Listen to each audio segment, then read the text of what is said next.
बोलो मर्यादा पुरुषोत्तम श्री रामचंद्र की जय। आज बहुत हम भाग्यशाली हैं कि हम उस समय काल और युग में पैदा हुए हैं जब हमारी आंखें भगवान मर्यादा पुरुषोत्तम श्री रामचंद्र जी के मंदिर का निर्माण होते हुए देख रही है। 20 जनवरी 2024 की वह तारीख इतिहास के उन पन्नों में दर्ज हो जाएगी जब पीढ़ियां इस संघर्षशाली इतिहास को याद रखेगी और वो आज की तारीख से मर्यादा पुरुषोत्तम श्री रामचंद्र जी के मंदिर में दर्शन करेगी।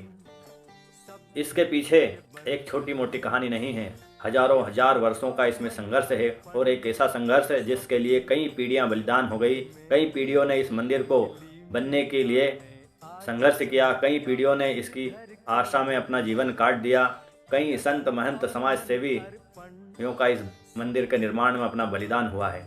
और आज वो तारीख वो दिन आया है जब मंदिर का निर्माण हो रहा है। मित्रों, आज मैं अयोध्या में प्रभु श्री रामचंद्र जी का जो मंदिर निर्माण हो रहा है उसके इतिहास के बारे में आपको बताता हूँ। मैं उस पन्नों को पलटता हूँ जहाँ से मंदिर की शुरुआत होती है। त्रेता युग में भगवान मर्यादा पुरुषोत्तम श्री रामचंद्र जी का जीवन ऐसा मर्यादित जीवन जिसने भारतीय समाज ही नहीं अपितु मानवता के उस अध्याय को, उस पर्याय को लिखा जो जन मन की भावना बना, जन मन का इतिहास बना, जन मन का जीवन जीने का एक जीवन जीने की एक कला बनी। उनका इतिहास हमें मर्यादा के पथ पर चलना सिखाता है। उस युग में भी उनकी ऐसी महानता रही कि जो जन मन प्राण से भगवान श्री रामचंद्र जी का अनुयायी उस समय का मानव रहा। भगवान श्री रामचंद्र जी के पुत्र कुश द्वारा उनके अयोध्या और अयोध्या के आसपास हजारों मंदिर बनवाए गए। उसके बाद समय बीतता गया, कई पीढ़ियां बीती और मंदिर जीर्ण शीर्ण हो गए। उसके बाद आज से ईसा पूर्व के 5वीं शताब्दी में उज्जैन के राजा, अवंतिका के राजा विक्रमादित्य वहां गए। उन्होंने पुनः कई मंदिरों का वहां पर रहकर निर्माण कराया, पुनरुद्धार कराया। कई पीढ़ियों ने वहां पर पूजन अर्चन किया। उसके बाद एक काली तारीख आई जब पहली बार बाबर ने 1958 में अपने सेनापति मीर बाकी को अयोध्या के भव्य राम मंदिर को तोड़ने का आदेश दिया। और इतिहास का वो दिन जब मीर बाकी ने अपनी सेना के साथ भव्य श्री राम मंदिर को खंडित किया। और उस समय के हिंदू भी कोई ऐसे नाजुक नहीं थे, उन्होंने भी संघर्ष किया। जब मंदिर को टूटते देखा तो मुगल की सेना से 1,74,000 हिंदू वीरों ने कई दिनों तक संघर्ष किया और मीर बाकी की सेना से लड़ते हुए अपने प्राणों की आहुति देती, पर उनकी संख्या मुगल सेना से कम थी। इसके कारण मीर बाकी ने उस समय अयोध्या का जो मंदिर था उसको तोड़ दिया और वहाँ पर मंदिर में जो लोग जिन मारे गए थे उन्हीं की खून से ही उन्होंने ईंटों और पत्थरों से वहाँ पर मस्जिद का निर्माण कराया और वहाँ पर मुगलों का आधिपत्य हो गया। मंदिर नष्ट होने के बाद वहाँ पर और दिन बीते। फिर मीठी नरेश महताब सिंह ने जब ये जाना कि वहाँ पर मस्जिद का निर्माण हो गया है तो उन्होंने भी बद्रीनाथ तीर्थ स्थान से होकर अपने सैनिकों को वहाँ लाए और 17 दिनों तक मुगल सेना से संघर्ष किया। और संघर्ष करते करते उनकी भी सेना बहुत छोटी थी और वो भी अपने प्रभु श्री रामचंद्र जी के मंदिर के लिए संघर्ष करते रहे। और भी पीढ़ियाँ बीती। उसके बाद राजा रणजीत सिंह ने वहाँ पर 70,000 योद्धाओं के साथ बाबर की सेना से युद्ध किया और मंदिर श्री राम जन्मभूमि स्थान के लिए संघर्ष किया। उसमें उन्होंने मुगलों की सेना को भी हराया और वहाँ पर परिवर्तन करते फिर से, क्योंकि वो दौर मुग़ल काल का दौर था, वहाँ पर मुग़ल काल के दौर में उन्होंने पुनः निर्माण नहीं करा पाए और ये संघर्ष चलता रहा। कई सदियां बीती, कई समय बीता। हुमायूं के काल में भी श्री राम जन्मभूमि के लिए संघर्ष चला। हुमायूं के बाद अकबर के समय में भी स्वामी बलराम आचार्य ने राम जन्मभूमि के लिए युद्ध किया। 20 योद्धा उस समय भी शहीद हुए। उसके बाद आया औरंगजेब का काल, औरंगजेब का समय। बाबा वैष्णव दास ने भी वहाँ पर संघर्ष किया और औरंगजेब के समय औरंगजेब के समय कई हिंदुओं ने अपने प्राणों की उस समय भी आहुति दी थी। और औरंगजेब का काल तो पूरा हिंदू समाज जानता है कि उसके काल में पूरे देश में हजारों लाखों मस्जिदें बनी हैं और उन्हें हजारों लाखों हिंदुओं का, करोड़ों हिंदुओं का उसने वध करवाया था और उनको मुसलमान बनवाया था, हिंदुओं को कन्वर्ट करके मुसलमान बनाया था। और जजिया कर भी उसने लगाया था हिंदुओं और हिंदू धर्म के पालन पर, जिससे उसने मुसलमानों की संख्या बहुत ज़्यादा बढ़ाई थी। उस समय भी बहुत संघर्ष हुए। उसके बाद औरंगजेब के बाद संघर्ष और बढ़े और उस समय के बाद 1800 ईस्वी का समय आया और 1800 ईस्वी में पहली बार वहाँ पर हिंदू मुसलमानों का आपस में झगड़ा हुआ। और ये बात उस समय हमारे देश पर अंग्रेज़ों का शासन था और अंग्रेज़ों के शासन में कोर्ट में ये बात पहुंची थी। पहली बार इस पर मुकदमा दायर हुआ था।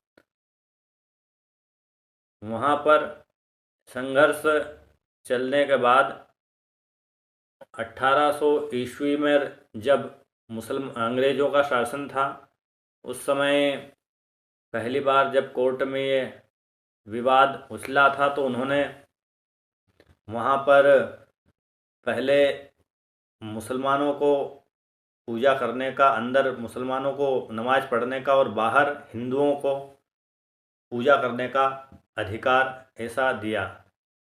और बार बार वहाँ पर हिंदू और मुसलमानों के झगड़े होते रहते थे। फिर जो 3 गुम्बद नुमा जो मस्जिद थी, ढांचा था, उस पर उन्होंने रोक लगवा दी और केवल शुक्रवार को ही खोलने का ऐसा आदेश दिया था। संघर्ष की कहानी और चलती रही और एक दौर आया 1949 का, जब हमारा देश आज़ाद हुआ था और आज़ाद देश में पहली बार कांग्रेस की सरकार बनी थी। उस समय पंडित जवाहरलाल नेहरू देश के पहले प्रधानमंत्री थे। उस समय वहाँ के मंदिर मस्जिद का जो श्री राम जन्मभूमि क्षेत्र था, उस पर सुरक्षा कड़ी थी। वहाँ पर जो सुरक्षाकर्मी थे, उनमें से एक सुरक्षाकर्मी की ड्यूटी उस समय रात्रि में थी। तो उसकी कहे के अनुसार बताया जाता है कि सन 1949 30 दिसंबर को मंदिर जो मस्जिद का जो ढांचा था, उसमें एक मूर्ति का प्रकट होना बताया जाता है और जैसे ही ये बात नगर में फैली तो आग की तरह सारे समाज में ये बात पहुंच गई और वहाँ पर सारे हिंदू इकट्ठे हुए और मूर्ति की पूजा होने लगी। घंटियों का नाद सुनाई देने लगा। और इस इतिहास के को हम जब पढ़ते हैं तो हमें एक बात और मिलती है कि जो निर्मोही अखाड़ा है उसका संघर्ष भी श्री राम जन्मभूमि के लिए हमेशा लगा है। इसमें श्री राम जन्मभूमि पर जो वहाँ पर राम चबूतरा बना है वहाँ पर सबसे पहले से ही निर्मोही अखाड़ा 1823 के लगभग से उनका पूजा करने का प्रमाण मिलता है। उनके संत महंतों ने राम जन्मभूमि के लिए अपने प्राणों की आहुति दी है। उनका संघर्ष लंबा रहा है। तो 1949 को 30 दिसंबर के दिन जब मूर्ति का बताया जाता है कि मूर्ति की पूजा हुई और वहाँ पर मूर्ति प्रकट होने की बात कही तो ये बात उस समय की तत्कालीन सरकार तक भी पहुँची। उन्होंने जांच कमेटी बिठाई और उस समय के डीएम ने उनको तलब किया, उनको सूचना दी कि ऐसी ऐसी घटना हुई है। तो फौरन जवाहरलाल नेहरू जी के आदेश पर वहाँ पर तालाबंदी करने का आदेश दिया। उन्होंने उस समय के उनके डीएम ने कहा कि हम तालाबंदी करेंगे तो जनता आक्रोशित होगी। तो उन्होंने एक जालीनुमा वहाँ पर दरवाज़ा लगाने का कहा और वहीं से पूजा अर्चना होने लगी और ये संघर्ष चलता रहा। इसके बीच में कई बार हिंदू और मुसलमान पक्ष की लड़ाइयाँ भी हुई और इस दौरान के बाद मुसलमानों ने बाबरी मस्जिद कमेटी का गठन किया और यहाँ पर श्री राम जन्मभूमि ट्रस्ट भी बनाया गया। दोनों ने अपने जो कोर्ट में जो केस चल रहे थे, जैसा मैंने आपको पूर्व में बताया कि इसका पहला केस अंग्रेज़ों 1823 में या उसके समकक्ष ही चालू हो गया था। अंग्रेज़ों के शासनकाल से अब तक ये चलता रहा और फिर एक दौर आया कि जब इलाहाबाद कोर्ट ने फैसला दिया कि ज़मीन को 3 भागों में वर्चस्व के आधार पर बांटा जाए, जिसमें एक तो बाबरी मस्जिद कमेटी को दे दिया जाए, दूसरा निर्मोही अखाड़े को और तीसरा हिस्सा मंदिर श्री राम जन्मभूमि ट्रस्ट को। ये तीनों पार्टियों को, तीनों कमेटियों को स्वीकार नहीं था। तब इसका सुप्रीम कोर्ट में ये याचिका पहुंची। इस पे पुनः बहस चालू हुई और बहस चालू होने के बाद इसका फैसला अंत में आया कि श्री राम जन्मभूमि को पूरी जगह दी जाए और जो मुस्लिम पक्षकार हैं उनको एक अन्य जगह पर मस्जिद बनाने के लिए जगह सरकार मुहैया कराएगी। इस प्रकार पूरी ज़मीन श्री राम जन्मभूमि ट्रस्ट को पूरी ज़मीन दी गई और मोदी जी की सरकार ने 2020 में वहाँ पर राम जन्मभूमि का शिलान्यास किया। माननीय प्रधानमंत्री मोदी जी के कर कमलों से पहली ईंट रखी गई और राम जन्मभूमि मंदिर निर्माण की शुरुआत हुई और शुरुआत के बाद हजारों हजार भक्त, हजारों हजार जनमानस के मन में अपार खुशियाँ समा गई और वो दिन भी आज आ गया कि जब हम देखते ही देखते 22 जनवरी 2024 का वो दिन जब परम राम भक्तों के मन की कामना पूर्ण होगी और रामलला मंदिर में विराजित होंगे और सबके मन के भावों में खुशियाँ छाई रहेगी। यही प्रभु श्री रामचंद्र जी के मंदिर का इतिहास, मंदिर की कहानी थी जो मैंने आपके सामने बताई।